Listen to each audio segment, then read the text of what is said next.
आहे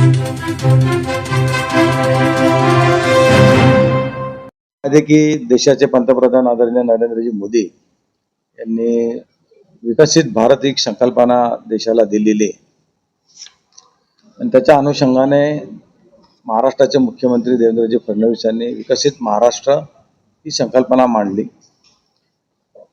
प्रत्येक राज्य हे जोपर्यंत विकसित होत नाही तोपर्यंत देशही विकसित होणार नाही। म्हणून जसं आपण विकास करताना म्हणतो की प्रत्येक क्षेत्राचा विकास झाला पाहिजे, तसाच तो प्रत्येक राज्याचाही विकास झाला पाहिजे तर देश विकसित होईल। म्हणून प्रत्येक राज्यानेही विकसित त्यांचं राज्य असं धोरण जर ठरवलं तर निश्चितपणे विकसित भारत व्हायला अजिबात वेळ लागणार नाही। 2047च्या आधीच तो निश्चितपणे होईल असा आमचा विश्वास आहे। आणि त्या विकसित भारताच्या दृष्टीने जे विकसित महाराष्ट्र एक नवीन विजन देवेंद्रजी फडणवीस यांनी तयार केलं। ते मुख्यमंत्री आहेत आणि वित्त व नियोजन मंत्री तेच आहेत सध्या। म्हणून त्यांनी जे धोरण तयार केलेलं आहे विकसित महाराष्ट्राचं, त्याच्या अनुषंगाने हा बजेट त्यांनी तयार केलेला आहे। याच्यामध्ये बेसिक इन्फ्रास्ट्रक्चर जे म्हणजे रस्त्याचं जाळं असेल, रेल्वेचं जाळं असेल, शहरामध्ये मेट्रोचं जाळं असेल, मोनो रेल आहे, मेट्रो रेल आहे, आता नवीन अंडरग्राऊंड मेट्रो सुरू केलेले आहेत। नवीन विमानतळ सुरू झालं तर नवीन विमानतळ तो जुनं विमानतळ ह्याला जोडणारा एक लिंक तयार केली जाते की जेणेकरून या विमानतळावरून त्या विमानतळावर लवकर पोहोचण्यात यावं। वडाळापासून गेटवे ऑफ इंडियाला येणारा एक भूमिगत मेट्रो तयार होते आहे की मुंबईमध्ये साधारणतः आपल्या महाराष्ट्राचे सगळे लोक मुंबईमध्ये जातात रोजगाराच्या निमित्ताने। पण प्रॉपर मुंबईत जाताना आता मुंबईत एवढा लोड पडतोय त्या मुंबईमधलं जे पूर्वीचं इन्फ्रास्ट्रक्चर आहे ते कमी पडायला लागलं आहे। पण तरी आहे त्या इन्फ्रास्ट्रक्चरला अजून वाढवणं आणि नवीन मुंबई तयार करणं। आता आपण नवी मुंबई तयार झाली होती, आता तिसरी मुंबई तयार झाली, जवळपास तयार होते। चौथ्या मुंबईची तयारी झाली जिथे वाढवण बंदर आपण डिक्लेअर केलेला आहे। त्या वाढवण बंदराचा चौथा मुंबईचा संकल्प सुरू झालेला आहे। तिथेही भविष्यात एअरपोर्टही येणार आहे, पण आता वाढवण बंदर आणि त्याच्या अनुषंगाने होणारे कामं, त्याला वाढवण बंदरला जोडणारे रस्ते जिथे ठाण्यावरनं असेल, नाशिकवरनं असेल, समृद्धी महामार्गासारखे मोठे रस्ते तिथे तयार होत आहेत। आताचा जो एक्झिस्टिंग समृद्धी मार्ग आहे तो नागपूरपर्यंत आहे, तो नागपूरच्या पुढेही अजून गडचिरोली भंडारावर त्या भागातही जाणार आहे। जे रस्त्यांची जाळे मोठ्या प्रमाणामध्ये या महाराष्ट्रात तयार झालेले आहेत। एअरपोर्टही बरेचसे तुम्ही ऐकलं असेल किंवा सुरुवातही झालेली तुम्ही पाहिली असेल की कोल्हापूरचं एअरपोर्ट सुरू झालं, सोलापूरचं एअरपोर्ट सुरू झालं आहे, आता जळगावचंही एअरपोर्टचं विस्तारीकरण होत आहे, अशा अमरावतीचं एअरपोर्ट सुरू झालं, अशा अनेक भागाचे एअरपोर्ट तेही सुरू झाले जेणेकरून तिथलं ट्रान्सपोर्टेशन जे आहे ते पटकन करता आलं पाहिजे। ही शहरं छोटी शहरं ही मोठ्या शहराला तातडीने जोडली गेली पाहिजे, या दृष्टीने ही ट्रान्सपोर्टेशनची सिस्टम तयार होते आहेत। मेडिकलच्या बाबतीमध्येही प्रत्येक जिल्ह्यामध्ये जवळपास मेडिकल कॉलेज सुरू करण्याचा महाराष्ट्र शासनाने ऑलरेडी डिक्लेअर केलेलं आहे। मला वाटतं आता कोकणातही एक मेडिकल कॉलेज सुरू करायचे डिक्लेअर केलेलं आहे। आपल्या इथे ऑलरेडी मेडिकल कॉलेज सुरू आहे, त्याचं जवळपास 85% काम आपल्या इथलं झालेलं आहे, त्याचं काम अजून मोठ्या प्रमाणात सुरू आहे। आपल्या इथे एअरपोर्टचं काम सुरूच आहे, त्याचंही इथे लँडिंगच्या आणि स्टँडिंगच्या जी कॅपॅसिटी आहे ती वाढवण्याचं काम सुरू आहे आणि त्याची धावपट्टी वाढवण्याचं काम डिक्लेअर झालेलं ऑलरेडी, त्याचंही काम सुरू होणारच आहे। शेतकऱ्यांसाठी त्यांच्या म्हणजे ही जी बेसिक व्यवस्था आहे, शेतीमाल हा मुख्य बाजारपेठेत पोहोचला पाहिजे या दृष्टीने ही व्यवस्था करण्याचा प्रयत्न आहे। इतरही लोकांना व्यापाऱ्यांनाही सुविधा झाली पाहिजे, शेतीमालही मुख्य शहरामध्ये पोहोचला पाहिजे। आताच आपल्याला माहिती आहे की या बजेटमध्ये शासनाने शेतकऱ्यांसाठी मोठी घोषणा केली, 2 लाखापर्यंतचं पीक कर्ज त्यांना माफ केलं आहे। साधारणतः 30 सप्टेंबर 2025 पर्यंत पीक कर्ज थकीत असणाऱ्या शेतकऱ्यांना 2 लाख रुपये कर्ज माफ केलेलं आहे आणि नियमित कर्ज भरणाऱ्या शेतकऱ्यांना 50,000 रुपये अनुदान, प्रोत्साहन अनुदान देण्याचंही डिक्लेअर केलेलं आहे। जे मी याच्याने असं काही म्हणणार नाही की शेतकऱ्यांना पूर्णपणे याच्यातनं मुक्ती मिळाली की काय, परंतु एक मदतीचा हात शेतकऱ्यांना या माध्यमातून मिळालेलं आहे. त्याचं जे काही नुकसान झालेलं आहे ते 100% भरून तर निघणार नाही, पण त्याला याच्या माध्यमातून जरूर मदत होणार आहे. पुन्हा उभं राहायला तो एक छोटासा प्रयत्न शासनाने या माध्यमातून केलेला आहे. यावेळेचं वैशिष्ट्य असं आहे की शेतकऱ्यांना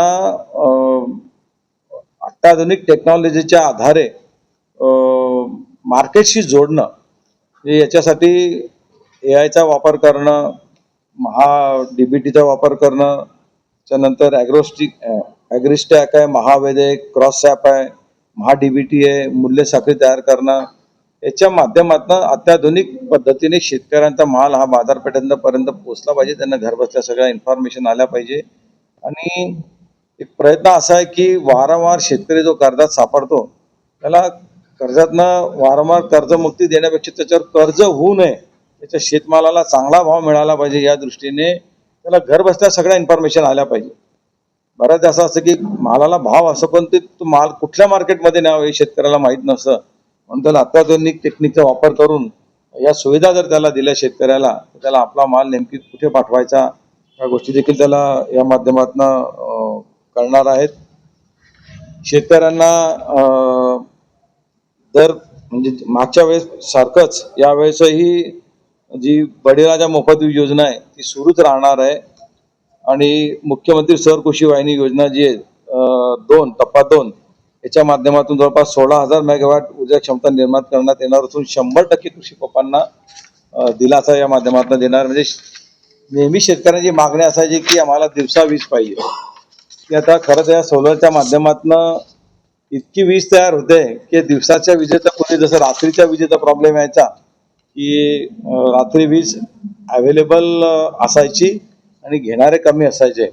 आता उलट झालं, आता दिवसा जास्त विजेचं प्रोडक्शन होत आहे आणि आता ते उलटा प्रवास करायचं की काय रात्री वापरेल त्याला सबसिडी द्यायचं, असं प्रयोजन आता व्हायला लागलेलं आहे. पण एकंदरीत शेतकऱ्यांना आता दिवसा वीज पुरवठा मिळाल्यामुळे त्याचाही शेतकऱ्यांना फायदा होतो आहे. नदीजोड प्रकल्पामध्येही शासनाने पहल घेतली असून वैनगंगा नळगंगा हा नदीजोड प्रकल्प हाती घेतलेला आहे. दमणगंगा वैतरणा हा नदीजोड प्रकल्प हाती घेतलेला आहे. दमणगंगा एकलहरे गोदावरी नदीजोड प्रकल्प हाती घेतलेला आहे. काही जागतिक बँकेच्या माध्यमातून, काही केंद्र सरकारच्या माध्यमातून हे प्रकल्प हाती घेण्यात आलेले आहे. आपल्या जिल्ह्यातही